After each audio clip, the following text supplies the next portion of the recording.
What's going on, guys? Welcome back to a brand new video on the channel. Inside of today's video, we're going to be breaking down the new ultra legendary brawler Kaze. It's 2-in-1 brawler. There's so much going on. You can change modes through this gadget. It's absolutely insane. So we're going to be going through her Geisha mode to start with, and with her Geisha mode, it takes 5 hits to build up this super. I'll show you on the screen what the super is. It's basically a sandy super that's a lot smaller. It reduces the visibility of the enemies. It's not good whatsoever. The only good thing about it is maybe the fact that they can't escape it, because if they escape it, they'll get 1,300 damage dealt to them. Also, if you're on the edge of the range, you'll get 1,300 damage consistently dealt to you, and it charges up your super as well. The hyper charge takes 1.8 supers to charge, and it's like a Sandy Rude Sand star power. It deals 324 damage per tick.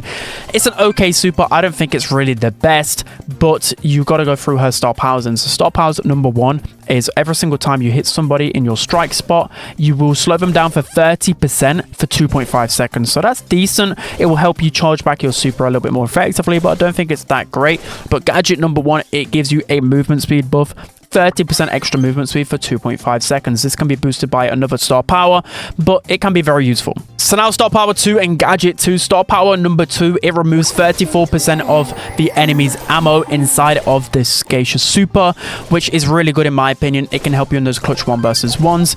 And then the best gadget in my opinion, gadget number 2, in Geisha form to ninja form, you get a 2-second invisibility. And if you pair it with star power number 2, it goes to 3 seconds. So of course, you're going to be flying into this ninja mode, dealing a lot of damage up close.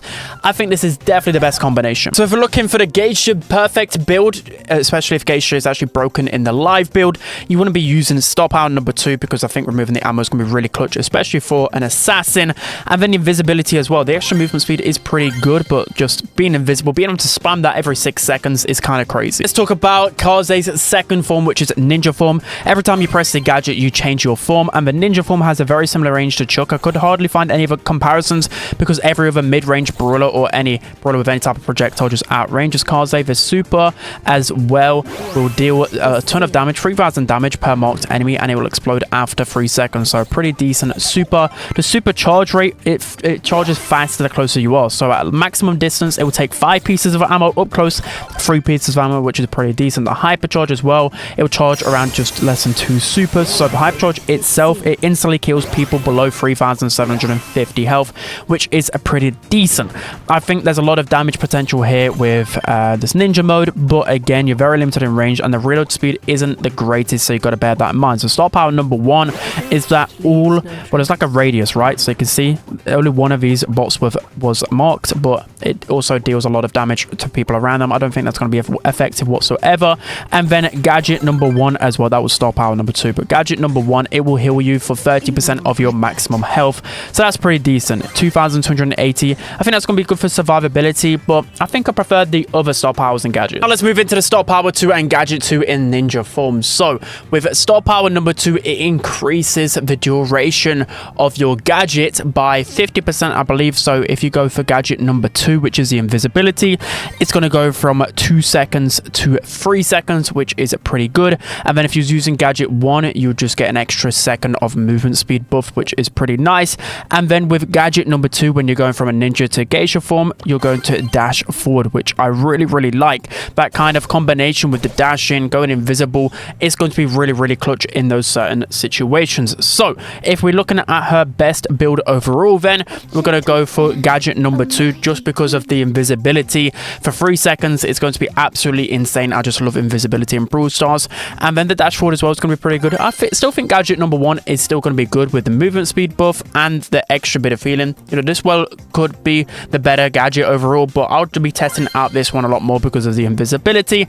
And then with star powers, I don't really understand this star power, just because you're not going to get much value out of the ninja star power, but you're going to get value out of both of these, especially removing the opponent's ammo. Now let's go through Kaze's best game modes, go through her counters, best matchups, and overall rank her in the meta. So starting off with gem grab, I think absolutely S tier here. I just think there's too much versatility to her. She can go invisible, she can take down a gem carry easily, she can apply pressure with her main attack being able to dash, and the super as well being able to kill gem carries pretty easily. A lot of gem carries squishy. This super's going to do a lot of damage. Absolutely S tier. Moving on to Heist.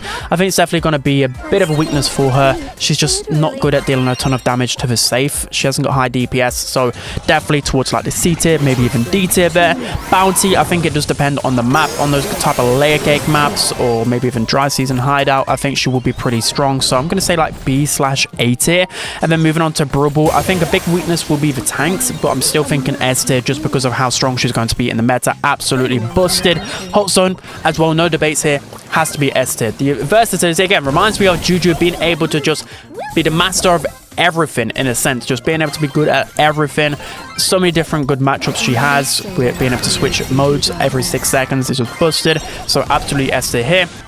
And then Knockout, I think she's got very limited range, so there's way to counter her, but I think she still has that assassin type capability. At any point, you've got to realize she can just go invisible and just destroy you and shred you up close, so you got to bear that in mind. So I still think maybe B, maybe even A tier. In some maps when the gas closes in, that invisibility aspect is going to be so lethal. So now let's go through her best matchups and her counters. So her counters, I think she will definitely struggle in a lot of those mid-range maps where she might be able to get a kill, but her getting a team wipe will be pretty hard in my opinion, mainly because she's got very limited range in both forms. Even in ninja form, especially at long range, she's not going to have a lot of damage. It's more so her just being able to just 1 versus 1, she's going to be good, but again, she's going to get traded out a lot. So that's going to be her biggest weakness, just not being able to have that survivability like the other assassins really have. And then in terms of her best matchups, again, I just think in a pure 1 versus 1, she's going to be a matchup demon. It kind of reminds me of Stu in the fact that you can just win so many of those 1 versus 1 interactions by abusing your different gadgets, by abusing all of these different elements about her. So I think in her current form, she's going to be absolutely broken. So now let's talk about how strong I think she's going to be on release. Absolutely S tier. I think she's going to be the best brawler in the game, because you've got to consider she's one of the only, I think she's the only brawler that has got a hypercharge on release with 2 hypercharges. She's got 2 different star powers, well, literally 2 different situations you can use star power in both forms, gadgets as well. Yeah, I'm just mind blown by the complexity of this brawler. I think it'll take a little while for people to get used to how to play Kaze, but after they get used to it, I just think she'll absolutely destroy everything.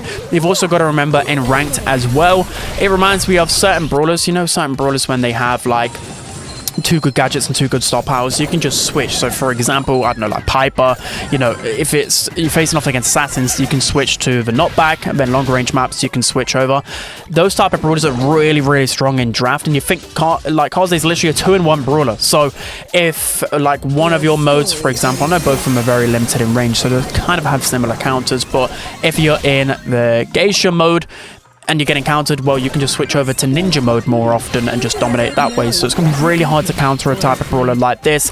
So yeah, she's absolutely going to be S tier. Not as broken as Larry and Laurie in my opinion, but definitely going to be one of the most broken brawlers of all time. So that's going to be it, guys. Hope you enjoyed.